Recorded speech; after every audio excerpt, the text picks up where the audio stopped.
Naka-sale daw ang bigas. Tara, bili tayo. Hello everyone! Welcome back to another vlog and welcome to our winter wonderland. It's Monday today at maaga nga kami ni Dading pumunta sa superstore kasi naka-sale nga daw yung bigas. Kapag naka-sale na ganito talagang ang mga Pilipino nagpapanik eh. Pero dito ang daming stock, so isipin mo ang laki kasi from 28 or from 39 naging 28 lang siya. Limit 4, kaya 4 na lang din yung kinuha namin. Para naman hindi naman din maubusan yung iba. Kung tutuusin pwedeng tiga-4 kami ni Daddy, 8. Pero kawawa naman yung likod ni Daddy, hindi na niya kaya buhatin.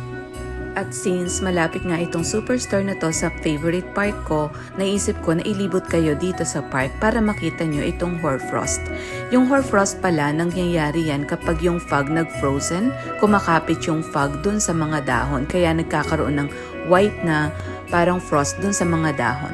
And then after that, naisipan naming i-check out yung bagong bukas na udon restaurant dito sa Cross Iron Mall. Buti nga wala pang masyadong pila nung dumating kami, pero after nun, nagsunod-sunod na rin na dumating yung mga tao. Titikman lang namin ni Daddy, so nag-order lang kami ng isang medium na udon at saka kumuha lang din kami ng ibang tempura. Pero next time, itatry ko yung rice nila.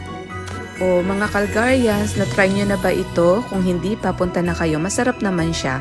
Na-enjoy ko siya. Pero for me, mas gusto ko pa rin yung Kinjo. Yung egg pala, extra payment. Tapos nag-order kami ng shrimp tempura tsaka ng gyoza. Alam nyo ba, nung natatandaan ko nung nasa Winnipeg kami, nag-sale yung bigas.